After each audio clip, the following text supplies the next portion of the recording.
there, coin lovers. Hoogie here, and we're actually in the shop. Hope you enjoyed our holiday music. Got a little bit of it going here in the background for you. I'm gonna keep it low for right now. But special thanks to my brother Bryan for making all that and mixing it for me. It's the old, probably the oldest Christmas carol there is. God rest ye merry gentlemen. And of course, some of you might know, Mary meant something different to people back in 500, 600 years ago than it does today. Mary meant strong and mighty. And rest, even in this case, rest meant something different too. It meant more along the lines of stand back up or stand up. So the first line of the song actually doesn't really mean what we think it does. It means the singers say, God stand you back up and make you strong. But it probably wouldn't fit the melody near as well. But anyway, that's the first line of the song anyway, and because of that, it has to have the comma. God rest ye merry, comma, gentlemen. And for our song here, it's God rest ye merry, comma, CoinFolks. So good punctuation is always important. So we got a coin to show to you. It's one I picked up here recently. Check this out. I went to eBay, and it's hard to find real bargains on eBay. This is what I call the nerd coin. Morgan silver dollar, 1899, which is a semi-key date. Only 330,000 of them minted, so it's only a handful of Morgans that are more scarce than this one. However, these are available, and they're available in high grade pretty easily. Now high grade and good price is becoming tougher and tougher these days. But this one came in. I was really pleased. Looks to be about an AU 55 or so, and got it for a price more like a very fine. So I was happy with that. But look at the luster on it. That was the key to this coin. I could see that it does have some luster, but it's kind of underlying everything. It's like it has stuff on the top of the coin, on the face. Can you see some of that crud, and it looks like foreign material on there that just forms naturally with age. I guess environmentally. Some of the very finest Morgans in the world have that kind of cruster luster look to them, much more so than this one does. And let's take a look at the other side. Maybe it'll show a little better on this camera. The cruster luster, yeah, it doesn't really show on this camera so good. But when you see the luster, especially kind of a cartwheel-like luster, this back behind stuff on the coin, that one, the cartwheel doesn't really show here. Let's switch over to the other camera. Let's hold up here. See, can you see it up here? Yeah, you can kind of see how it the cartwheel rolls around there a little bit.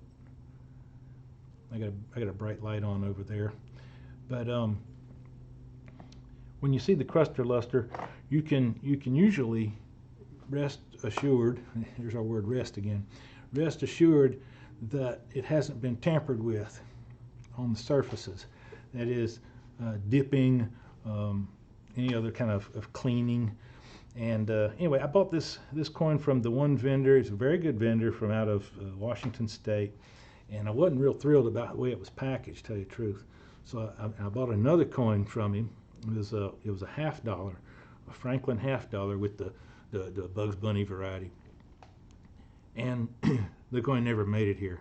It disappeared at the post office, and I think probably because it was poorly packaged, that somebody at the post office tampered with it and liked what they found.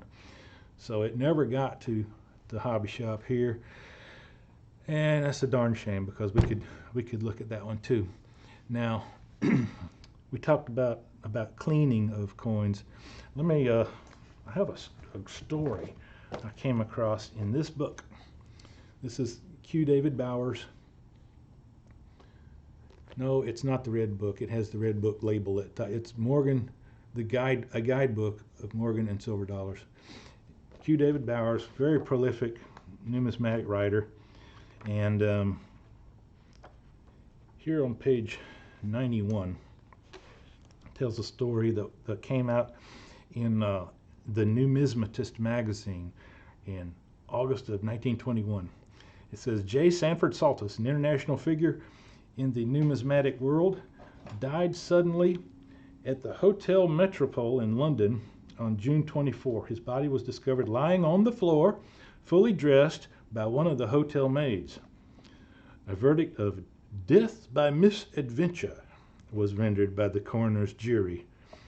The evidence at the inquest disclosed the fact that on the day before his death he had purchased a small quantity of potassium cyanide for the purpose of cleaning some recent purchases of silver coins, and retired to his room. Shortly afterward, he ordered a bottle of ginger ale. On a side note, he should have gone for the cranberry juice there. It would have been much better for urinary tract health. A glass containing the poison and a glass containing the ginger ale were found side by side on the dressing table, and it is believed that while interested in cleaning the coins, he took a drink of the poison in mistake for ginger ale. Potassium cyanide, although one of the most deadly poisons, is frequently used by collectors in cleaning coins, as it will have the desired effect when other methods fail. Well, I don't know about that, but potassium cyanide, use it at your own risk, folks. If you're not a trained professional and really know what you're doing, you can foul up a perfectly good coin just by messing with the chemicals and doing this dipping business. A lot of very good dealers do it, but hey, they are well trained and they know what to expect. Now we're going to do a giveaway later on. Not today, although it is Christmas time. A little closer to Christmas, I think we'll do a giveaway. I've got a coin here that's in the running. Let's go to the scope. Yes, sir. This one is kind of another nerd coin. It's the 1911 S Lincoln cent. This one looks to be maybe in VG grade, and I picked this one up at the local coin show. We'll probably have a live stream and give this one away. So listen up, folks. You may learn something today that may help you win this coin. We'll take a look at the reverse if you'd like to see. Around this way. Very nice, and we'll be looking forward to that show too. So there you have that, folks. Now we talked about the nerd coin, and you say, Hoogie, what are you talking about, the nerd coin? Some of you know the nerd coin refers to the 1899 Philly Morgan.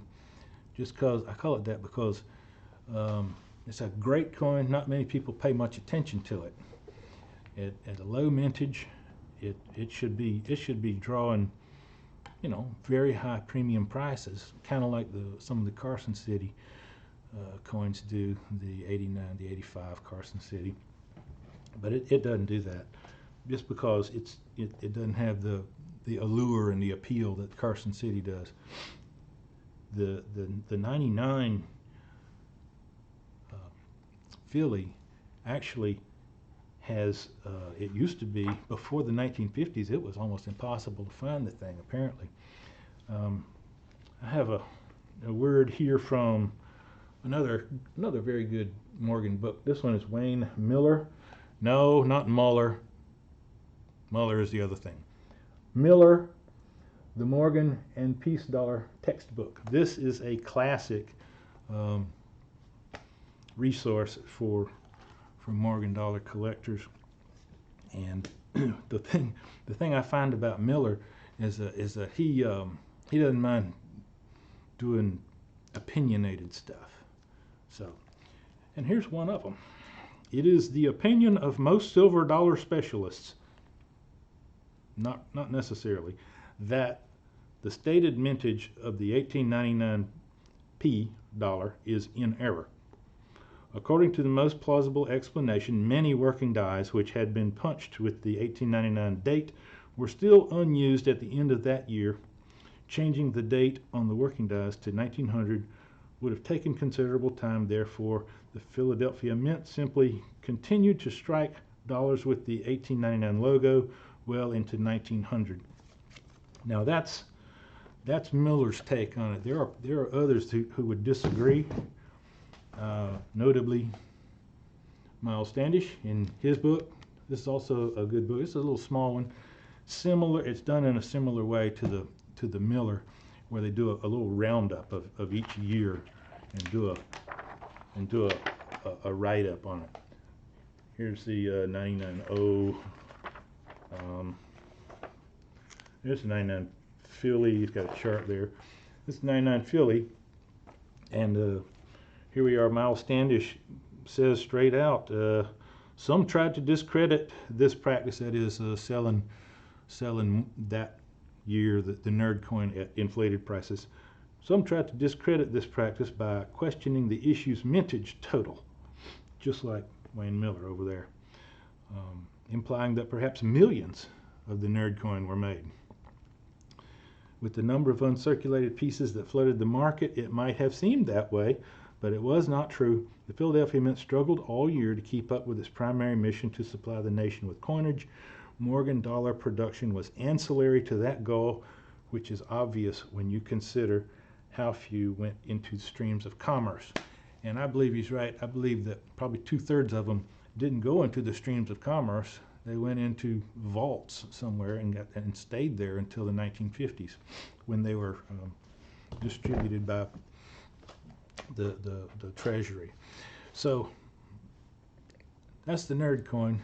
It doesn't get a lot of attention, but like I say, it's like the girl at the junior high school dance, sitting by herself. She just needs somebody to pay some attention to her, and she might turn out to be pretty hot stuff. So that's the nerd coin, and y'all keep your eyes open for the giveaway coming up here in very short number of days. I know Santa is busy around here. Santa's had quite a year, and so from all of us here at the hobby shop,